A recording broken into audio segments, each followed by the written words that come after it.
Pre nego što krenemo želim da vam kažem da obavezno subscribe-ujete Peru, link je dole u opisu, a mi hajmo da krenemo na video. Pozdrav svima, moje ime Luksi i dobrodošli na moj kanal. Pre nego što krenemo želim da vam kažem da obavezno lupite like i subscribe jer se jako bližimo cifri od 4000 subscribera i hajmo da probamo na ovom videu barem 200 lajkova. Ja sam se stvarno potrudio da napravim ovaj video. Fortnite Battle Royale polako uvodi priču u svoju igru. Svaka sezona uvodi polako novi event i polako sastavljamo priču. U ovom videu neću spomenuti priču iz Fortnite Save the Worlda, već samo Battle Royale priču koja je izgrađena od live eventa. Jeste li spremni? Ako jeste, hajmo da krenemo. Prvi događaj u igri koji je šokirao gamerski svijet su zvezde koje su se pojavile na nebu tokom sezone 3, ali kako su dani prolazili, ove zvezde su počele da liče na nešto više nego na običnu kometu. Mesta sa teleskopima i platforme su izgrađene oko mape da bi poželjele dobrodošlicu u novom meteoru. Svi smo pokušali da predvidimo dan kada će pasti, ali smo grešili. Također neki su predvidjeli da bi čak vanzemaljci mogli doći u Battle Royale, ali svi su grešili. Odjednom, bez upozorenja, delovi meteora su počeli da padaju, uništavaju cijelu mapu.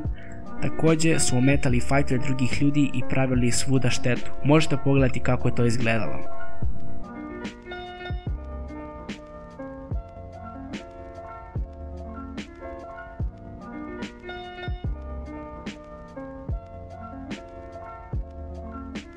Sa početkom četvrte sezone Fortnite ostrvo je skroz bilo u ruševinama i velika većina mape je bila uništena. Najveći događaj koji se desio je uništenje Dusty Depota, koji je pretvoren u iskopanu rupu. Vlada je odmah postavila ograde i barijere oko mesta padavine, krijući centralni deo gdje se nalazio ostatak meteora. Neki dijelovi su goreli crveno i to je značilo da možda ima života u njemu. Čišćenje ruševina oko mape je počelo. Vlada je počela da transportuje raskomadane delove meteora. Tilted Tower je skoro zaobišao meteor, ali jedna zgrada nije bila srećna. Sve okolne destinacije su bile renovirane i popravljene u sljedećim nedeljama i mjesecima. Konačno sve je izgledalo kao da će ostaci meteora biti transportovani kod planine pored Snowy Shoresa. Ovo je bila kao neka baza u planini. Neki su mislili da je napravljena za snimanje filma, dok su drugi mislili da je to tajni vladin objekat jer se vidjela raketa.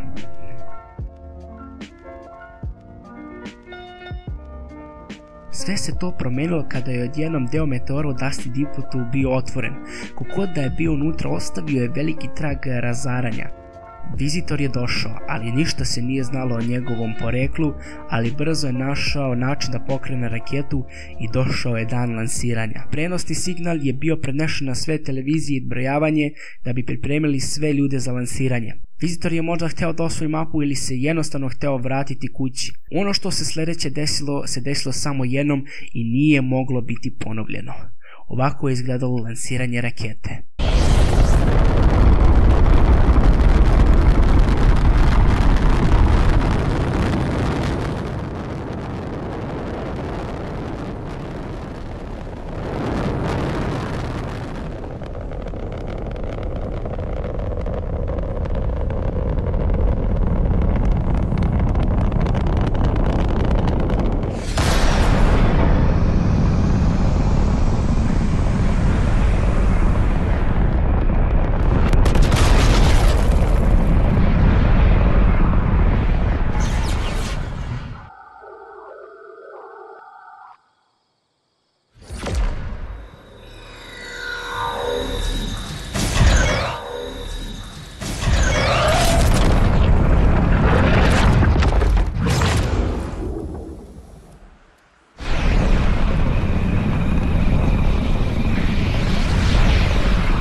Vizitor je nekako uspio da napravi rupu u vremenu i portale između dimenzija.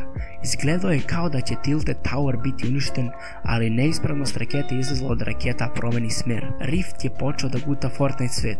Durburger i Tomato Head su nestali preko noći, ali stvari iz ostalih svetova su se jednom krenuli da dolaze u Fortnite svet.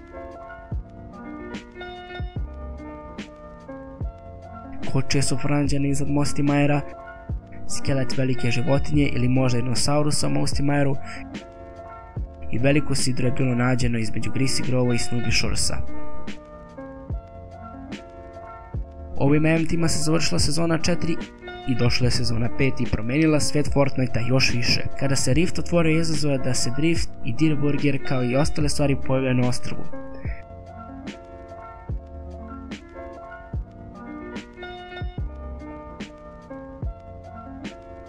Zatim su loading screenovi počeli da se pokazuju kako Bright Bomber i ostali skinovi pokazuju Driftu ostrvo. Dalje tokom sezone 5 procepili Rift na nebo je počeo da uništava grupu kaktusa. Kad su svi kaktusi konačno bili uništeni, Rift je počeo da radi ovo.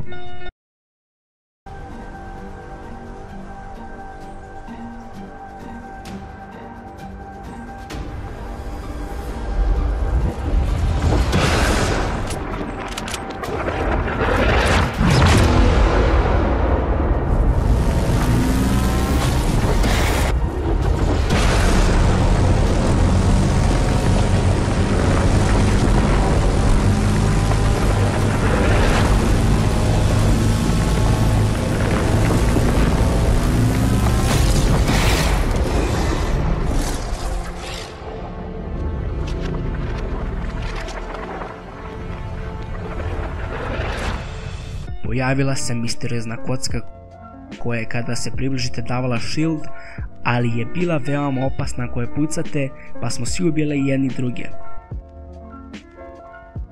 Svojevremeno kocka je krenula da se kreće po mapi, ostavljajući nam tragove na mapi.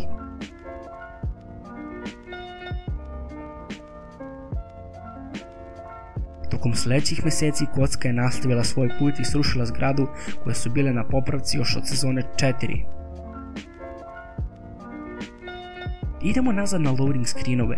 Vidjeli smo dolazak Enforcera koji su izgledali kao svemirska policija, ali nije nam ništa bilo jasno. Dakle, kocka je konačno stigla do Loot Lake-a i tu je njen put završen. Zatim se desilo ovo.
Kocka je upala u jezero i napravila gornji deo da bukvalno bude kao trambolina.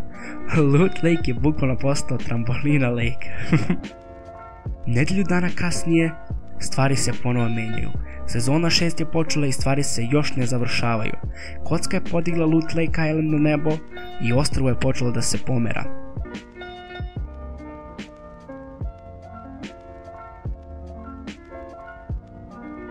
Otišlo je da posti sve tragove u zemlji koje je kocka prethodno ostavila, porezajući ih iz zemlji i uzimajući nekakvu energiju pre nego što bi krenuli do sljedeće destinacije. U sljedećih 2 nedelje ostrvo se pomeralo sporo, kuća se širila i bila popunjena čudnim stvarima od kocke.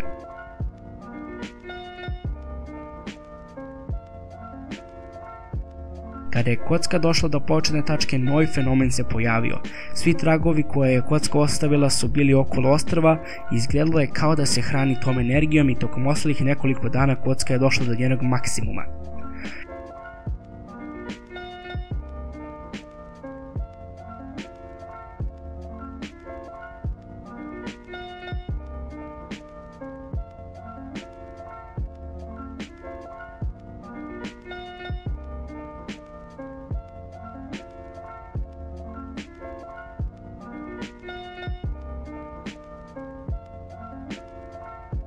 Posle ovoga počinje Fortnite Mers.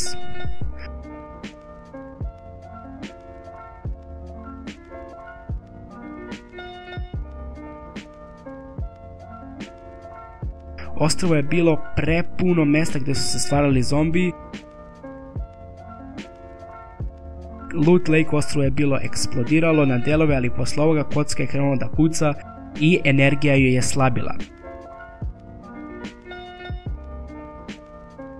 5 dana smo se borili protiv zombija i Fortnite Mers je gotov. I sad je počeo jedan od posljednjih eventa za kocku. Ovako je izgledalo kad je kocka eksplodirala.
I evo trenutno smo ovdje. Od jedne jedine komete do druge dimenzije.